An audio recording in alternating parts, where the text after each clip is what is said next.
Saat ini bersama saya, Makrina Tindangen.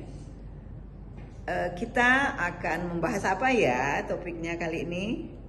Topiknya kali ini agak akademik ya, karena kita berhadapan dengan lumayan yang akan saya wawancarai, yaitu ada asesor dari Lamdik tapi tidak mau disebut asesor. Jadi apa yang disampaikan disebut sebagai opini. Tapi opini tentang apa? Opini tentang posisi sentral suatu mata kuliah yang ada di S2 Magister Pendidikan, yaitu mata kuliah yang tentunya berkaitan dengan era saat ini, era digital, yaitu entrepreneur dalam pendidikan biologi. Mari kita ikuti. Saat ini saya bersama dengan dua asesor Lamdik yang Kartini luar biasa ini ya. Saya perkenalkan dulu ya, yang di samping saya ya, yang lagi melambai tangan itu adalah Prof. Iis dari Universitas Negeri Jember. Berarti tepatnya beliau berkarya di Fakultas Keguruan dan Ilmu Pendidikan. Selamat datang, Prof. Iis. Ya, baik. Kemudian yang kedua, Kartini yang kedua dari asesor Lamdik itu adalah Ibu Dr. Alif.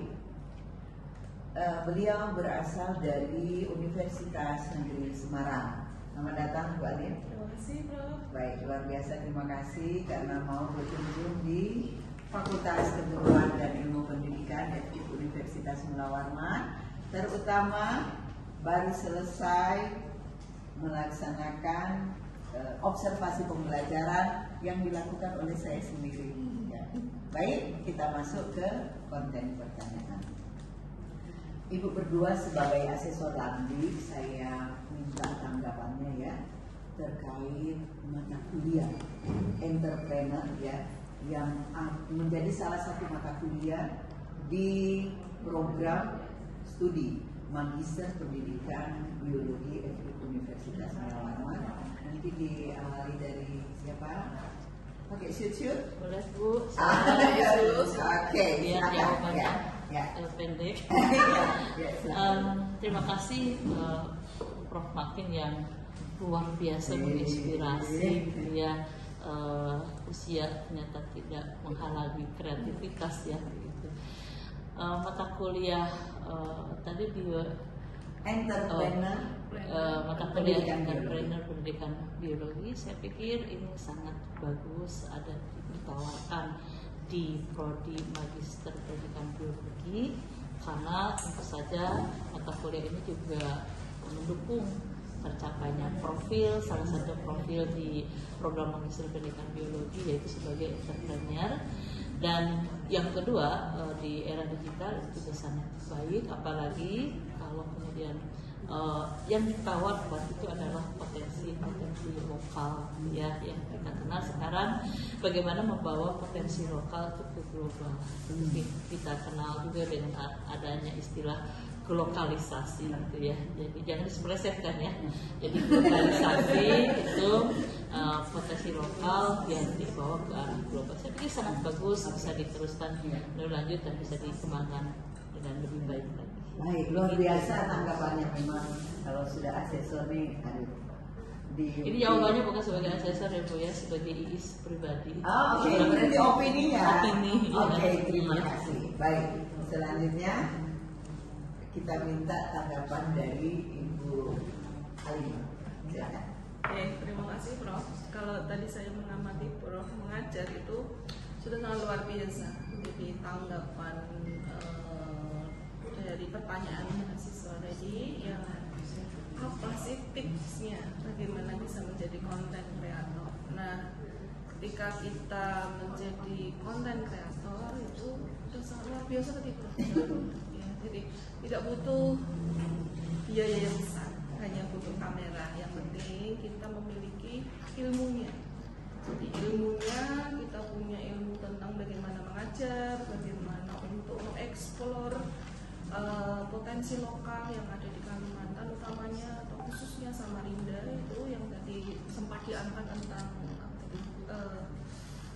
anggrek hitam. Jadi anggrek hitam bagaimana dia bisa hidup di situ, bagaimana dia itu bisa hanya ada di hutan tropis lembab. Jadi sebenarnya tidak hanya anggrek hutan saja, ketika kita punya potensi konten yang ilmu ya, keilmuan atau isi-isi yang bisa kita explore, kita bisa publikasikan melalui media digital. Sekarang kan tidak zamannya lagi cetak-cetak. Siswa suka hanya pakai live worksheet untuk pembelajaran, kemudian siswa juga hanya mau klik video untuk khususnya anak-anak kan mereka memiliki gaya belajar berbeda-beda, mulai dari ada yang audio, mungkin kita bisa pakai podcast, kita bisa membuat satu dialog mungkin dengan ahli, misalkan ahli konservasi di Kalimantan untuk membahas satu spesies, nanti mereka untuk belajar taksonomi mungkin atau untuk belajar tentang karakteristik dari satu tumbuhan atau flora, tapi melalui kegiatan podcast gitu, atau bercerita. Itu mungkin khusus untuk yang auditory. Kemudian kalau yang visual bisa menggunakan video, kita berbekal kamera, kemudian kita pergi ke satu tempat yang itu flora ataupun fauna yang endemik di sini, dikasihkan lewat YouTube atau TikTok yang sekarang lagi tren. Kemudian kalau misalkan mereka kinestetik, mereka kita ajak explore ke lingkungan yang memang misalkan belajar apa, anggrek hitam, kita ajak anak-anak anggrek.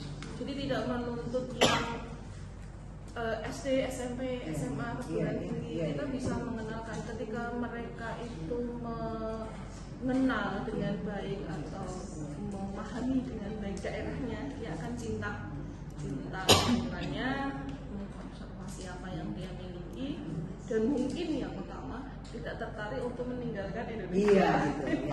Itu gitu loh ya. Luar biasa.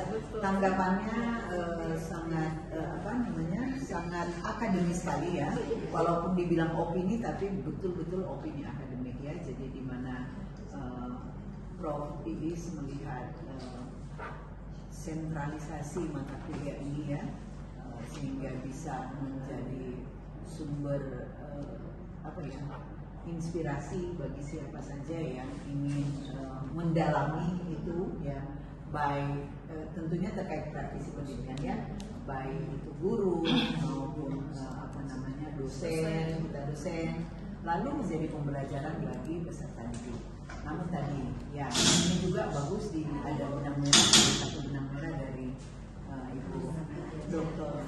Alima, bahwa media ini memang sangat bagus sekali untuk mengakomodir juga potensi yang ada pada peserta didik.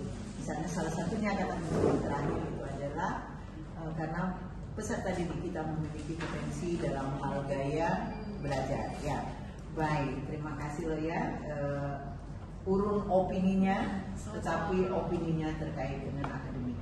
Semoga apa yang kita perbincangkan hari ini menambah kualitas pendidikan di Indonesia dan semoga bermanfaat. Amin.